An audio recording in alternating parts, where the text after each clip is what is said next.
Hey guys, Jimmy here with another Lots of Games video. Today I'm going to go over my Xbox 360 RPG collection. Now, it isn't a complete RPG collection for the Xbox 360.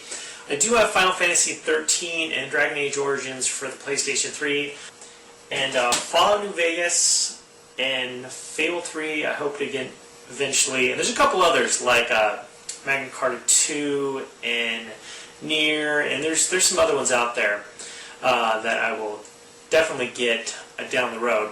But we'll start things off with one of the best RPGs for the Xbox 360 in my opinion, and that's Lost Odyssey. This is a game that takes up 4 DVDs stacked up right here, and the game is fantastic. It looks great. This RPG really shines with the Unreal 3 engine, and it's got a lot of cutscenes. A very, couple of things I really look for with an RPG. Does it have a good battle system, and is the story excellent? And Lost Odyssey definitely has that. It has a great sense of humor. It's developed, who put it all together, Mistwalker, and there's another game I'm going to talk about. But the folks that actually worked on this game, a lot of the folks that worked on this game were responsible for the Shadow Hearts RPG series on the PlayStation 2. And yeah, this is one of the best RPGs. It has a great battle system. The enemies and the characters look fantastic.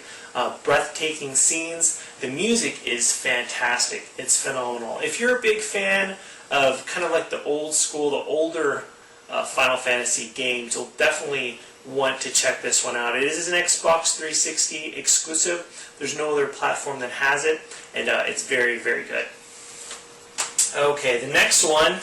Now, the first Fable game for the PC to Xbox let a lot of people down because there was a lot of hype.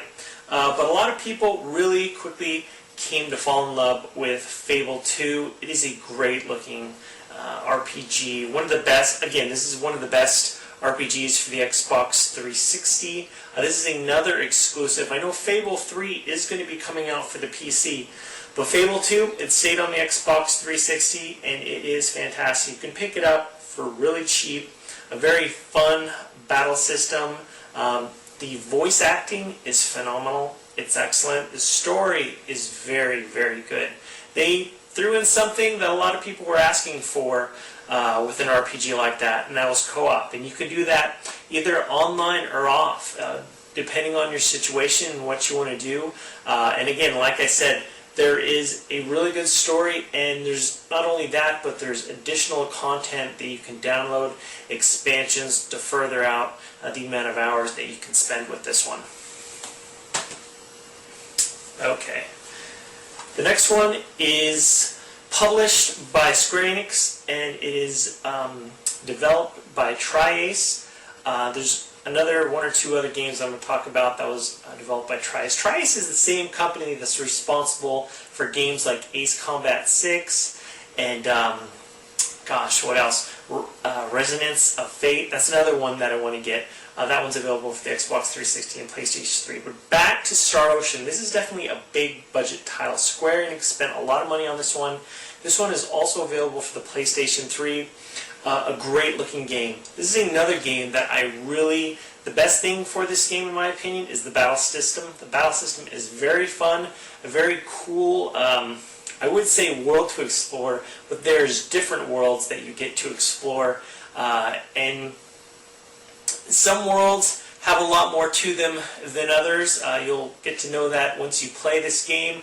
The voice acting at some points are kind of cringeworthy. The visuals are pretty good. They're not like the best looking visuals you've ever seen by any means, but they're decent. The story is interesting, but like I said, where this game truly shines is the gameplay and the battle system. There are definitely some good humorous moments in the game, and at the end I was a little bit disappointed. At the very end, because I played around 60 hours, I was a little disappointed. I'm like, that's it. But overall, it was a good experience, and it is worth picking up. And so Star Ocean, hopefully there'll be a new Star Ocean in the near future, but I enjoyed it overall. Next one is a huge world to explore, Sacred 2. This game is also available for the PC and the PlayStation 3. This is an RPG. You can select in the beginning whether you want to select light or shadow, depending upon what play or style you want to go towards. And this is one that you can have up to 4 people in multiplayer. You can play this co-op online and off. And not the best looking game in the world, but definitely if you want to spend a ton of hours on an RPG, just going around and have the freedom, the open world to go where you want to go, Sacred 2 is definitely for you. There's a lot of freedom in this game to go where you want to go, fight the battles you want to fight, go on the quests you want to go on. There is great music, some interesting enemies you encounter. You'll really enjoy the different types of terrain that you'll explore, and probably be able to pick this up for pretty cheap, so definitely worth having in your collection.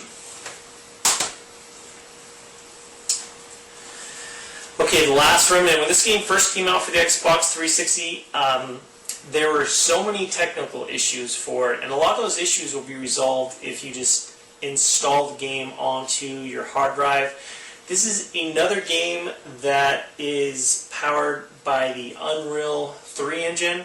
Lost Odyssey was the other game that was powered by the Unreal 3 engine.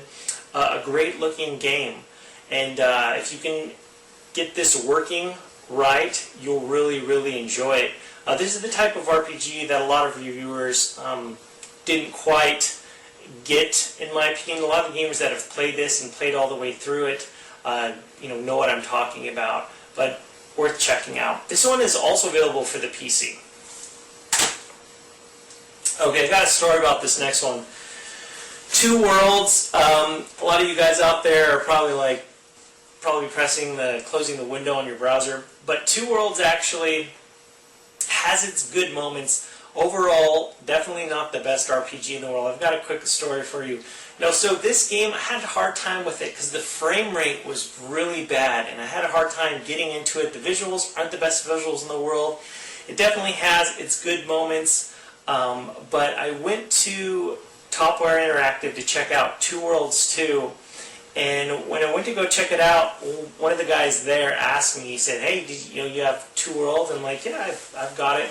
And they asked if I finished it, and I said I did not finish it, and I wasn't sure if they're going to let me continue on with checking out Two Worlds 2. But overall, I've showed you, and I'm going to show you a lot of quality RPGs. A lot of those games are going to take up a lot of your time. In my opinion, I wouldn't spend a whole lot of time on this one. Some of you guys out there might like this one, but it's probably a safe bet that most of you guys could find better RPGs than the first Two Worlds game. The next one is Blue Dragon. This is another Mistwalker game.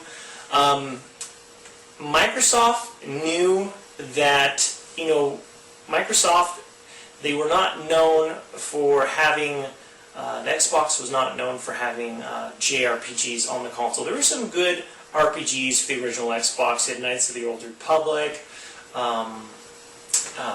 Jade Empire, and they had some other ones. But the original Xbox, not really known for a lot of quality JRPGs.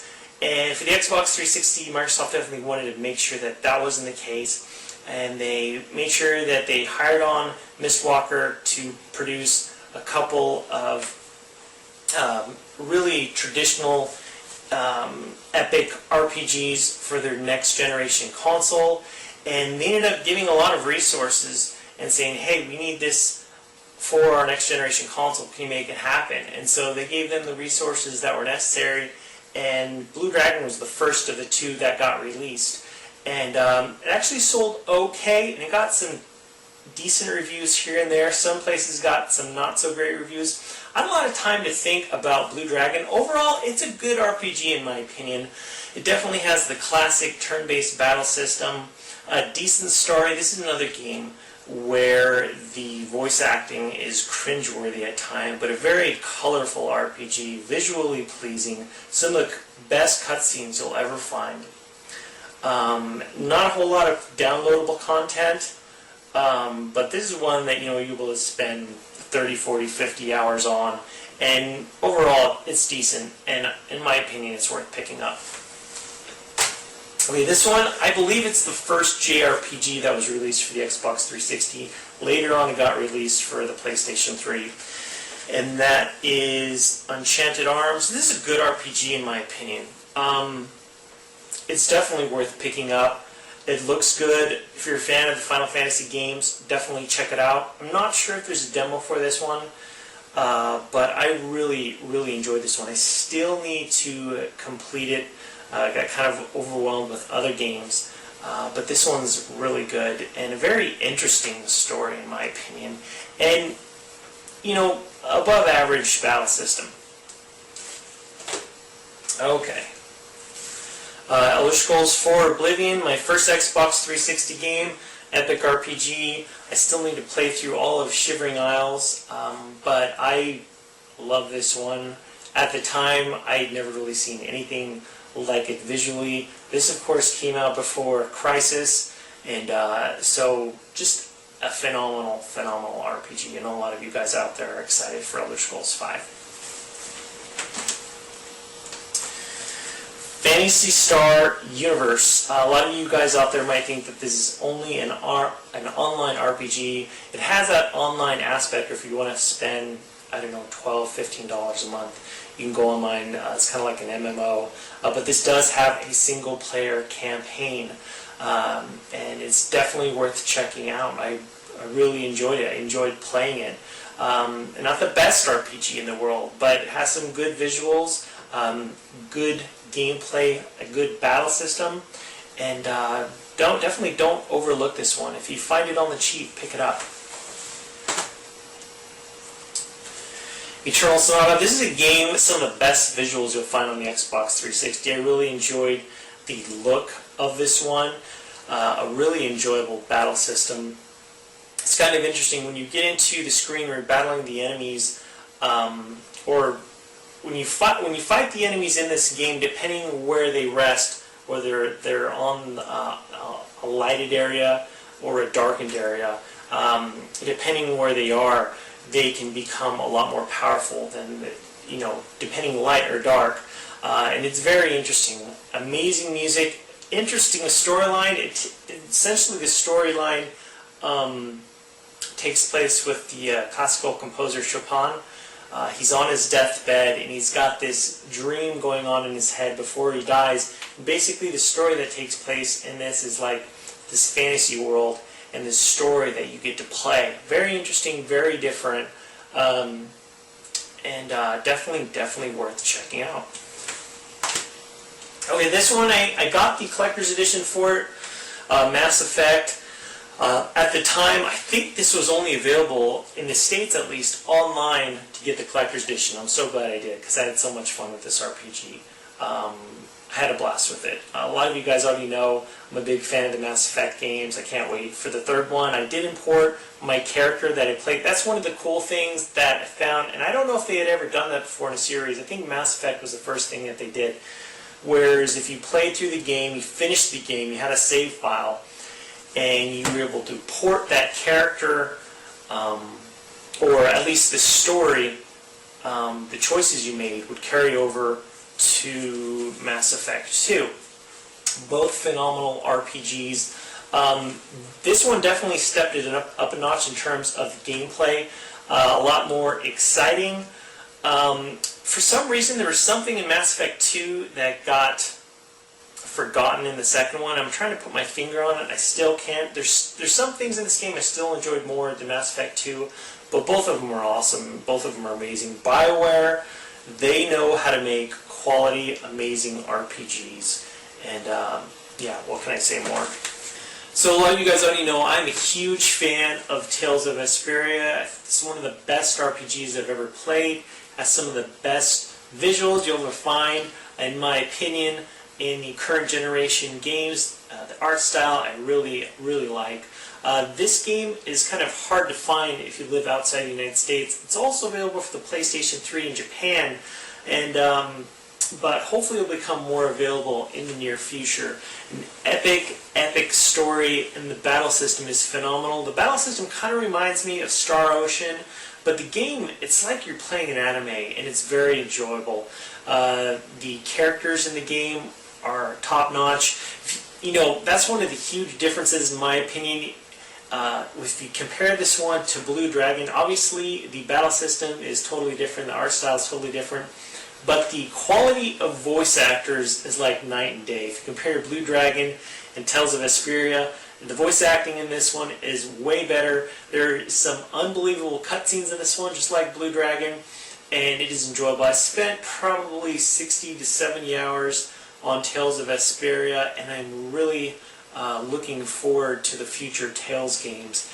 And I'm really hoping that the PlayStation, I think PlayStation 3 is getting Tales of Graces, or Tales of Grace, forget exactly which one that one is, but definitely pick this one up if you have the chance, and if you can find it for a good price. I know a lot of you guys out there have a hard time finding this one at a good price, but hopefully that will change in the near future, because it's unbelievable.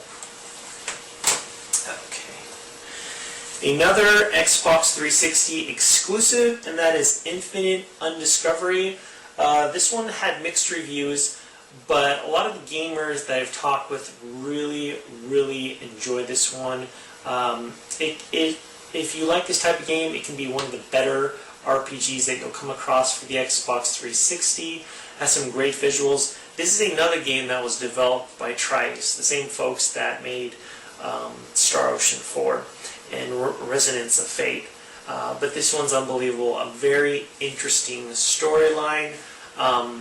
There was a review that was done by XPlay, and they kind of nailed it on the head, where it's a little bit slow in the beginning part, but really picks up if you stick with it. The next one is Marvel Ultimate Alliance. Now, there is a sequel for this one. I haven't had the chance to play that one yet, but this is a great RPG where you can play with up to 3 other friends, 3 people, online, offline. This is a great RPG, with action RPG, with a lot of different characters in the Marvel universe to select and unlock.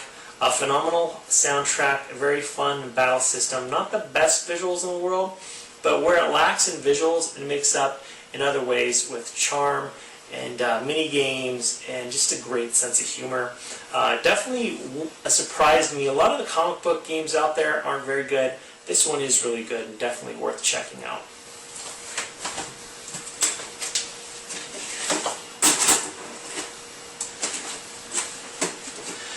Fallout 3, one of the best RPGs available for the Xbox 360. To be honest, I really had a difficult time at times keeping my character alive versus my character in Elder Scrolls 4 Oblivion, but I really enjoyed this one, and it's a totally different atmosphere than what you'd find in Oblivion.